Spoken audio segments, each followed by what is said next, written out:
الدولة العثمانية سليم الأول وسليمان القانوني ثم سليم الثاني والإمبراطورية الإسبانية بقيادة شارل كان. الصراع كان مريرا وسنكتشف أطوار الصراع. افتح يا سمسم. نحن الآن تقريبا بربروس ولد في ليسبوس، الإخوة بربروس وعروش الجزيرة اليونانية تربيا ليكونان تاجرين، ثم اتجه اتجاها آخر يخبئ لهما الزمان اتجاها آخر إلى شمال إفريقيا، إلى أرض تونس والجزائر. الإخوة بربروس خير الدين وعروش ذوي اللحية الصهباء يتعلمان القتال ليصبح قرصانين. في ذلك الزمن كان عاديا نشاط القرصنة في إطار الصراع المتبادل بين قراصنة أوروبا وقراصنة الشرق. ماذا يخبئ الزمان للإخوة بربروس؟ نكتشفه في المدينة المتوسطية ياسمين الحمامات التي تحيلنا إلى عبق الزمان والمكان. الإخوة بربروس في البداية أولى معاركهما في جزيرة جربة ضد بيير دونافال. المعركة الأولى والانتصار الأول 1511 ضد بييدرو نافارو في جربة. الإخوة بربروس يحققان الانتصار الأول في 1511 ويقيمان ليلة من ليالي ألف ليلة وليلة ليوهمان عدوهما بيير دونافال أنهما غير مستعدين للقتال والحرب خدعة كما قال والد المدير. الصراع سجال. الإخوة بربروس يقيمان حتى وينتصران على بيير دونافال 1511.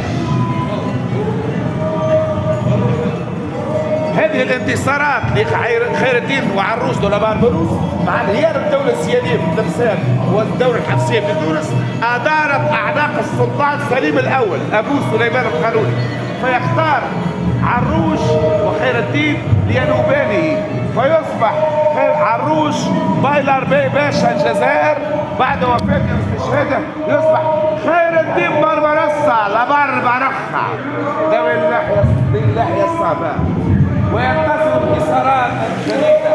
الجزائر أيالها عثمانية انتصاراته ضد أندريا دوليا قائد لاليغا. هذه الحلف الإسباني الإيطالي لاليغا. الانتصار ضد الانتصارات في عمامة في طراب في شمال أوروبا. الانتصار ضد الانتصار خير الدين بربروس بين الجزائر يحضر نفسه لمغامرة جديدة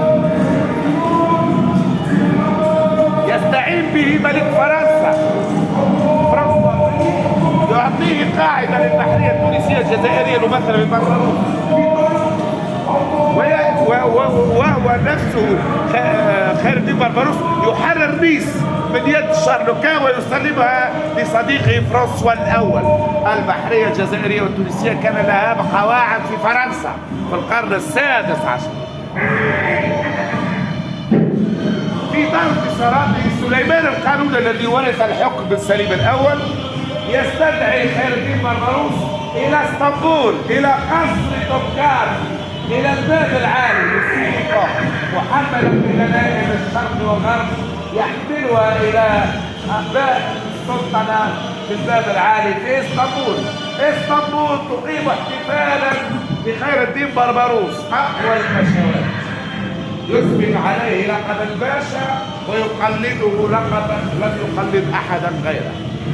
أميرال قبودان باشا البحرية العثمانية وسط لجالوزي غيرة البشوات ووسط احتفالات هويب خورم سلطان الأوكرانية التي سحرت قلب سليمان القانوني. لكن هل يسكت شارلوكان امبراطور ألمانيا بعد دخول بربروس إلى تونس وطرده الحسن الحبسي؟ هنا لا روفانش اسبانيول.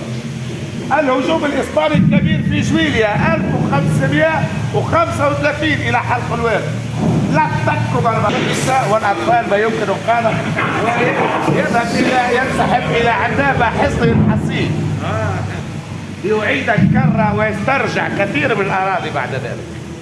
الحرب والسجال، الحرب والسجال. هناك نكل الإسبان بالتونسيين، لكن الحرب والسجال وبعد اعتزال بربروس في 1544 بعد اعتزال بربروس في 1546 سيدور الزمن وسنان باشا امبراطور صاحب الصدر الاعظم من السلطنه العثمانيه سيطرد الاسبان من تونس سنه 1574 في الحمله الاخيره في عهد السلطان سليم الثاني.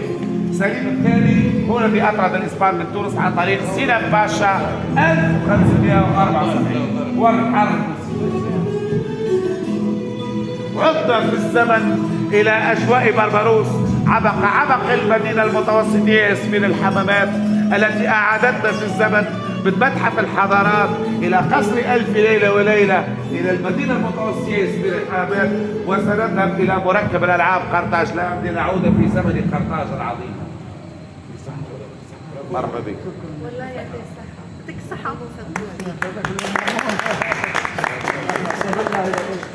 مرحبا بك. وهذوكم شكون عبد القادر؟ تفضل.